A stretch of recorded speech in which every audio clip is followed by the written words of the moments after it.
राधे राधे दोस्तों 8 नवंबर कार्तिक पूर्णिमा पर चंद्र ग्रहण लगने जा रहा है। दोस्तों, ग्रहण काल के दौरान नकारात्मक ऊर्जा बहुत बढ़ जाती है। ग्रहण काल के दौरान ही बुरी शक्तियां मनुष्यों पर हावी होती हैं।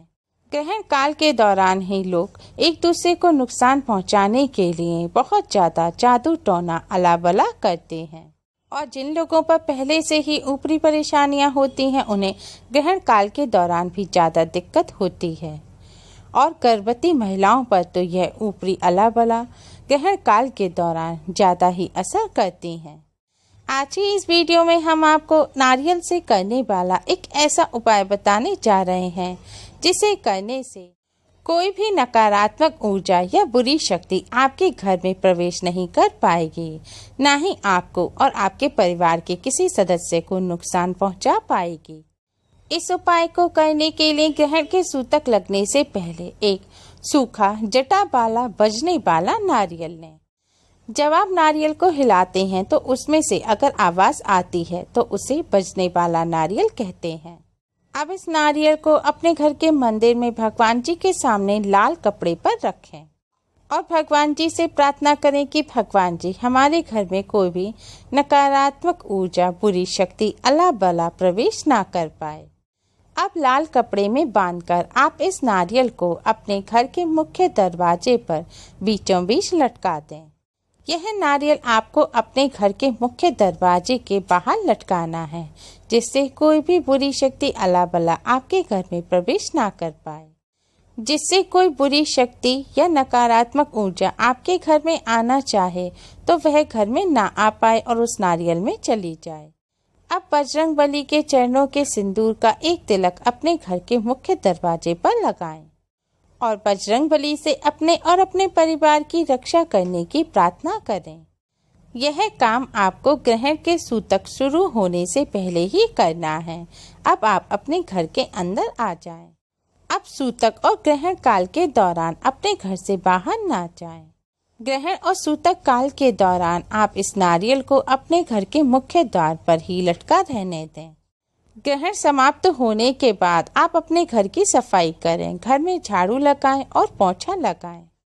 इसके बाद वस्त्र सहित स्नान करें, यानी कि ग्रहण के दौरान आपने जो कपड़े पहन रखे थे उन कपड़ों को पहनकर आप स्नान करें। हो सके तो स्नान के पानी में गंगा जल डालकर उससे स्नान करें। स्नान करने के बाद अपने पूरे घर में गंगा जल का छिड़काव करें। ध्यान रखें जो अशुद्ध जगह है जैसे कचरा रखने का स्थान या बाथरूम, ऐसी जगह पर गंगा जल का छिड़काव ना करें। इसके बाद आप अपने मंदिर की सफाई करें। भगवान जी की आपके यहाँ मूर्ति है तो उन्हें स्नान कराएं और नए वस्त्र पहनाएं। फोटो है तो उन्हें आप साफ कपड़े से पोंछकर साफ करें। इसके बाद भगवान जी के सामने दिया जलाएं, धूपबत्ती जलाएं और भगवान जी को भोग लगाएं। और रोजाना आप जो पूजा करते हैं वह पूजा करें। पूजा करके मुख्य द्वार पर से नारियल उतारकर अब आप इस नारियल को शुद्ध बहते हुए जल में बहा दें। अगर आपके घर के आसपास शुद्ध बहते हुए जल का स्रोत नहीं है तो आप इस नारियल को ले जाकर सिंदूरी हनुमान जी के मंदिर में हनुमान जी के चरणों में रखाएं। अब भगवान जी से प्रार्थना करें कि भगवान जी इस नारियल में जो भी नकारात्मक ऊर्जा अला बला बुरी शक्ति है उन्हें आप कैद कर लें। इस उपाय को करने से ग्रहण काल के दौरान कोई भी नकारात्मक ऊर्जा अला बला बुरी शक्ति आपके घर में प्रवेश नहीं कर पाएगी, ना ही आपको और आपके परिवार के किसी सदस्य को नुकसान पहुंचा पाएगी। इस उपाय को करने से घर में से सारी नकारात्मक ऊर्जा हट जाएगी। नकारात्मक ऊर्जा जब घर में से हट जाएगी तो घर में सुख शांति का माहौल रहेगा और जिस घर में शांति रहती है वहाँ माँ लक्ष्मी का वास होता है। इस उपाय को करने से न केवल ग्रहण के दुष्प्रभाव से बचा जा सकता है बल्कि माँ लक्ष्मी की भी कृपा प्राप्त होती है।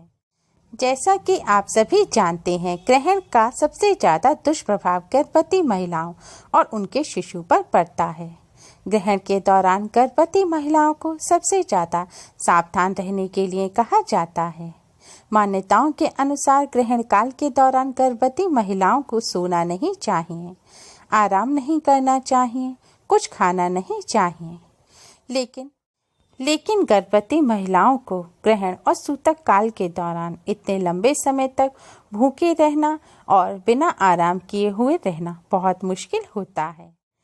गर्भवती महिलाओं को ग्रहण के दुष्प्रभाव से बचने के लिए ग्रहण के सूतक शुरू होने से पहले ही एक जटा वाला बजने वाला नारियल लेना है। ध्यान रखें, आप सूखा हुआ नारियल लें जिसे हिलाने पर आवाज आती है और नारियल में कहीं क्रैक ना हो, पूर्ण नारियल होना चाहिए।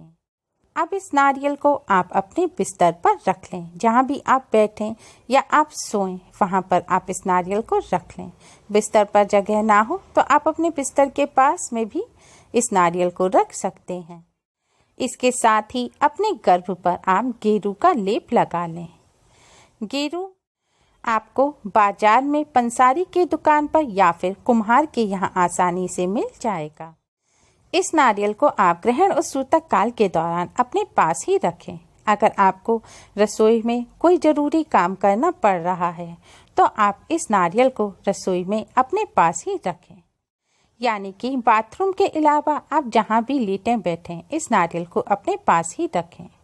नारियल शुरू में सूतक होने से पहले जब आप अपने पास रखें तो पहले बजरंगबली से प्रार्थना करें कि कोई भी नकारात्मक शक्ति आपको या आपके शिशु को नुकसान ना पहुंचा सके। इस तरह प्रार्थना कर आपको मन ही मन अपने इष्ट के मंत्र का जाप या हनुमान चालीसा का पाठ करते रहना है। आप सुंदरकांड का भी पाठ कर सकती हैं। जब आप ग्रहण काल के दौरान इस नारियल को अपने पास रखेंगी तो ग्रहण और सूतक काल के दौरान जो भी नकारात्मक ऊर्जा मौजूद होगी वह आपको और आपके शिशु को नुकसान नहीं पहुंचा पाएगी, आप तक पहुंच नहीं पाएगी और वह इस नारियल में चली जाएगी। ग्रहण पूर्ण होने के पश्चात आप जल में गंगा जल डालकर उससे स्नान करें। अगर स्नान नहीं कर सकते तो अपने ऊपर गंगा जल का छिड़काव अवश्य ही करें और इस नारियल को आप ले जाकर शुद्ध बहते जल में विसर्जित कर दें। आप जा सकती हैं तो आप जाएं या फिर आपके परिवार के कोई अन्य सदस्य भी जा सकते हैं। अगर उस समय ना जा सकें तो इस नारियल को आप कलाबे से 7 बार लपेटकर बांध दें और फिर इसको अपने मंदिर में रख दें और अगले दिन ले जाकर इसे शुद्ध बहते जल में विसर्जित कर दें। अगर बहते हुए जल का स्रोत ना हो तो आप सिंदूरी बजरंगबली के मंदिर में जाकर उनके चरणों में इस नारियल को रखाएं। नारियल रखने के बाद भी आप अपने ऊपर गंगा जल का छिड़काव कर गंगा जल अवश्य ही पी लें।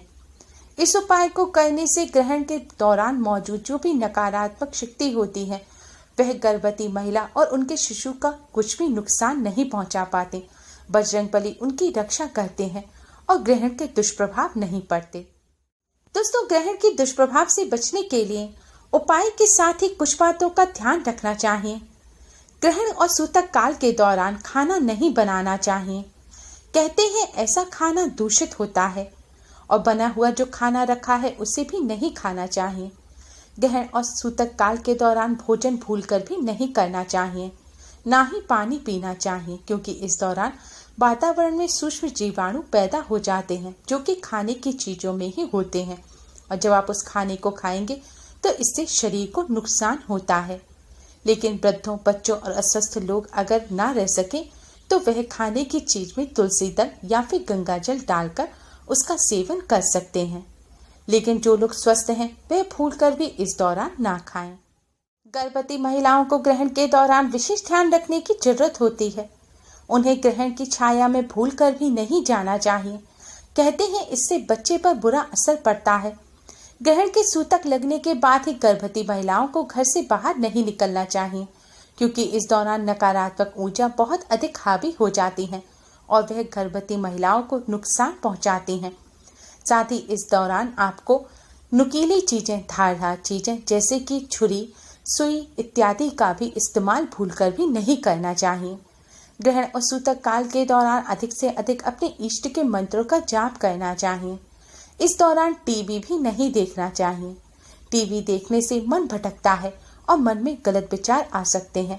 जब मन भटकता है, मन में तामसिक विचार आते हैं, तब नकारात्मक शक्ति अधिक अपना प्रभाव कर पाती हैं।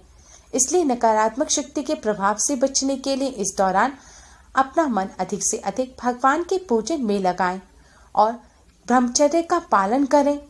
ज़्यादा से ज़्यादा अपने मन को शांत रखें। इस दौरान लड़ाई झगड़े ना करें और सोएं भी नहीं। अधिक से अधिक मन ही मन मंत्रों का जाप करते रहें। मंत्रों का जाप उच्च स्वर में करें जिससे आपके आसपास सकारात्मक ऊर्जा का ऑरा बन जाए और आपको ग्रहण के कोई दुष्प्रभाव ना हो। दोस्तों, ग्रहण के दुष्प्रभाव से बचने के लिए उपायों के साथ इन बातों का भी ध्यान रखें। उम्मीद है आपको हमारी ये वीडियो पसंद आई होगी। प्लीज़ लाइक कर अपने फ्रेंड्स के साथ शेयर जरूर करें और यूजफुल वीडियोस के लिए चैनल को सब्सक्राइब कर बेल आइकन को भी जरूर दबाएं।